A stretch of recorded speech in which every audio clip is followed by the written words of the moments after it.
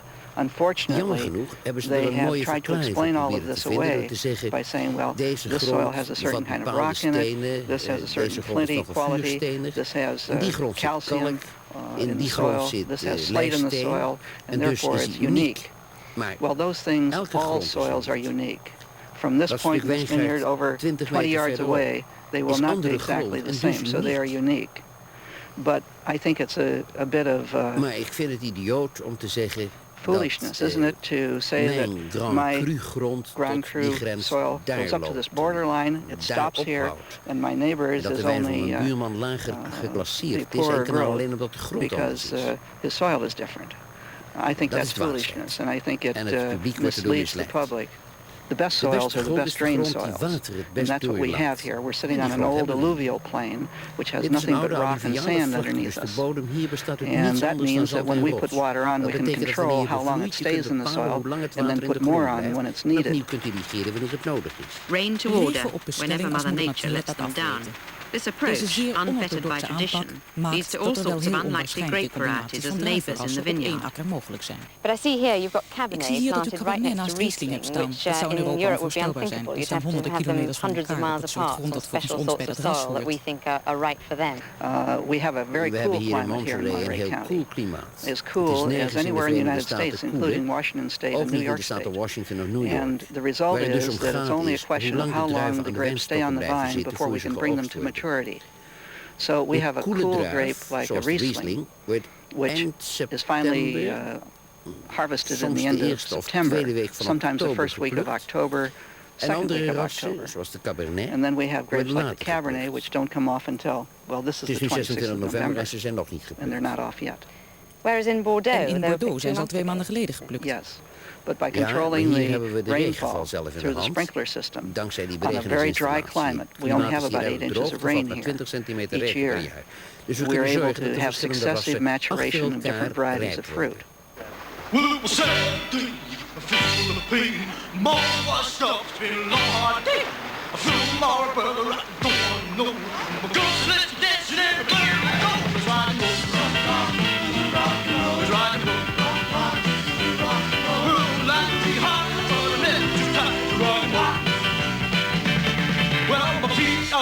Like hard goes, my toes are close to the depth of my soul. My brain is hurting like a nail in the head. My body's on the thing, we got something to say. It's rock and roll, it's rock and roll, The University of California at Davis is the world's leading center for wine research and technological Hier worden wizardry. ook steeds weer nieuwe technologische snufjes Carol bedacht. Meredith is breaking new ground in applying genetic engineering door to genetische vines. technieken toe te passen op de tuinrassen. Het grootste deel van ons werk bestaat uit het ontwikkelen van betere rassen. Er zijn al een hoop goede rassen, maar vaak is het door het klimaat heel moeilijk om druiven te verbouwen. Wat wij willen is rassen selecteren die daartegen bestand zijn. Tegen insecten of extreme koude of warmte. Inderdaad, ja. In Californië hebben we problemen met zout of droogte. En we hebben last van ziekte. In andere delen van de wereld gaat het om kalk, filoxera en een hoop andere problemen. We willen graag druivenrassen ontwikkelen die daartegen bestand zijn, zonder dat er veel met chemicaliën gewerkt hoeft te worden en zonder een uitzonderlijk hoog energiegebruik. In het verleden zijn er al nieuwe rassen ontwikkeld, maar het is een heel erg langzaam en moeizaam proces. Er gaat veel tijd overheen met druiven. Het duurt lang voor ze bloeien. Een conventioneel programma dat gebruik maakt van kruisbestuiving neemt dus jaren in beslag. We hopen betere variëteiten te ontwikkelen in een fractie van die tijd. So we're hoping that we can develop better varieties using some new techniques. This is where we grow Hier laten we de cellen groeien. Deze nieuwe techniek gaat uit van celcultuur, het groeien in een kunstmatige omgeving. Growing grape cells in culture in an artificial situation. And let me show you some of the things that we grow. These are cultured cells of a number of important grape varieties. Here we have Chenin Blanc, Cabernet Sauvignon, White Riesling. Ze groeien op een kunstmatige voedingsbodem. Dit is de eerste fase van het procedé om nieuwe rassen te ontwikkelen. Begint dat met dat kleine stukje stamboom? Inderdaad, we zijn hier begonnen met een stukje steel, maar je kunt vrijwel elk deel van de plant gebruiken. Daarna komen de cellen in een soort vloeistofoplossing.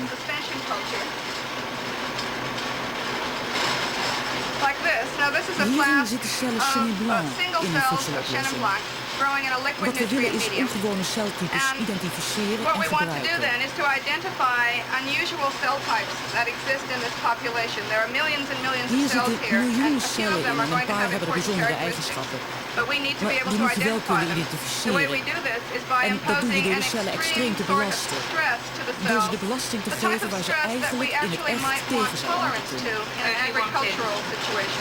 Tolerance to salty soil, you might. Absolutely, yes. In California, we have some salt-affected soils, and so by challenging these cells with a very high salt concentration, we can then look for the few survivors that can tolerate soil, and these survivors then would be possibly salt-tolerant cells. And from these cells that we isolate, we would then want to regenerate entire grapevines.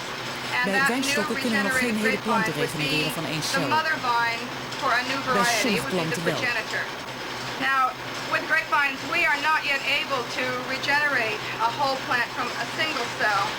We can regenerate plants in some circumstances. This is a small Cabernet Sauvignon vine that was regenerated from a very small piece of a leaf. And we've been developing our capability to do this sort of thing so that when we can get something out of a single cell, we'll know what to do with it. So eventually you hope to produce a whole family of much more efficient wine from single cells that you've isolated here at Davis. That's right. We expect to do it one at a time. The first is going to be the hardest, of course. Good luck. Veel succes.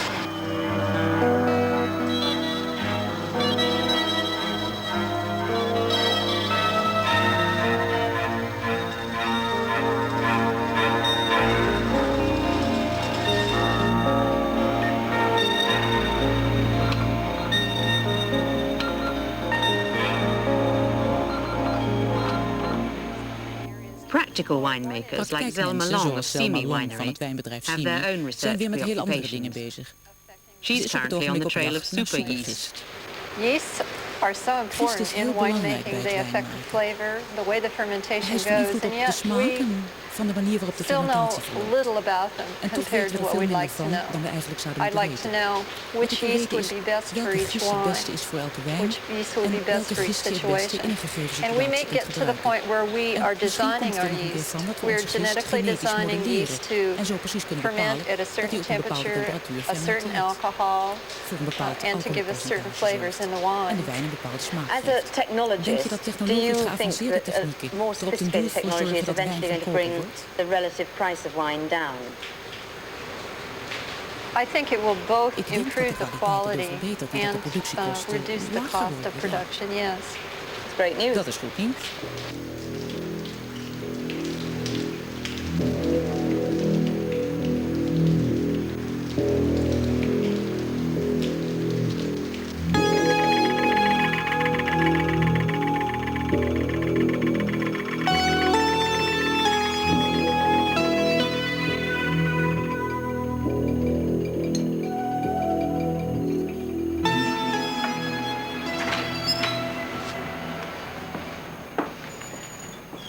Well, certainly doesn't look as though you rely totally on instinct around here. Oh, instinct plays a large part, but not everything. Speelt wel een grote rol, maar het is niet alles.